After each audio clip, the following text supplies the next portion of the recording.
السلام علیکم ورحمۃ اللہ وبرکاتہ۔ الحمدللہ والصلاۃ والسلام علی رسول اللہ۔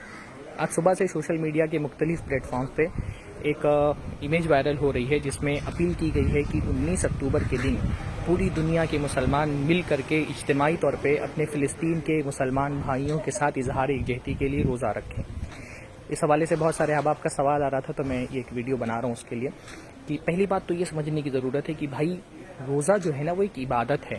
روزہ رکھنے کا واحد مقصد ہے اللہ رب العالمین کا تقرب حاصل کرنا، اللہ تعالیٰ کی عبادت کرنا، تو روزہ رکھنے کا یہی مقصد ہو سکتا ہے۔ روزہ یہ اظہار یکجہتی کے لیے مشروع نہیں کیا گیا ہے۔ کسی کے ساتھ ہمدردی کے اظہار کے بہت سارے طریقے شریعت نے رکھے ہیں، روزہ اس میں سے نہیں ہے۔ روزہ کسی کے ساتھ ہمدردی کے لیے نہیں رکھا جاتا ہے، روزہ صرف اللہ تعالیٰ کی عبادت کے لیے رکھا جاتا ہے۔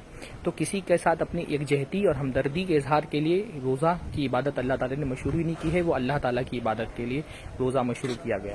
دوسری بات یہ کہ روزہ ایک عبادت ہے، ہمارے دین کا ایک حصہ ہے، تو روزہ کب رکھنا ہے، کتنے روزے رکھنے ہیں، کیسے روزے رکھنے ہیں، یہ اللہ رب العالمین نے ہمارے دین میں طے کر دیا ہے۔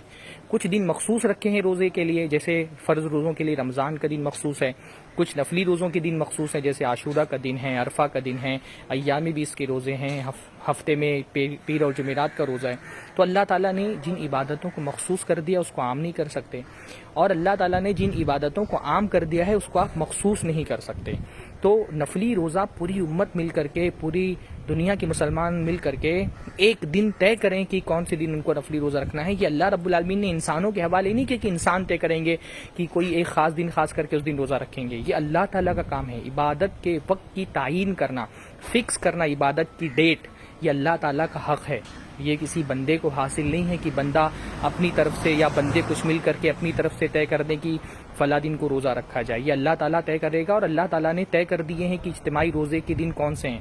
تو اس طرح کوئی بھی ایک رینڈم دن اپنی طرف سے طے کر کے اور پوری امت کے مسلمانوں کے لیے اپیل کرنا کہ آپ سب مل کر کے فلاں دن اجتماعی روزہ رکھیں، یہ ہماری شریعت کا طریقہ نہیں ہے۔ اجتماعی روزے کا وقت اللہ رب العالمین طے کرے گا۔ اللہ تعالیٰ نے وہ وقت طے کر دیا ہے، فرض روزوں کے لیے رمضان میں ہیں، اور دوسرے روزے جو ہیں وہ اللہ رب العالمین نے طے کر دیے ہیں۔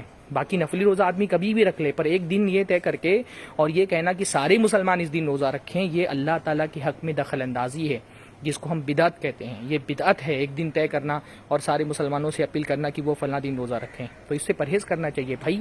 فلسطین کے بھائی ہمارے مسلمان ہیں، مظلوم ہیں، ان کے ساتھ اللہ رب العالمین ان کے ساتھ رحم کا معاملہ فرمائے، ان کے لیے دعا کرنا، ان کے ساتھ ہمدردی اور یکجہتی کا اظہار کرنا، اور ان کے لیے ہر ممکنہ تعاون کرنا، یہ سب ضروری ہے، اپنی جگہ پر اہم ہے، لیکن اس کا طریقہ شریعت کے خلاف نہیں ہونا چاہیے۔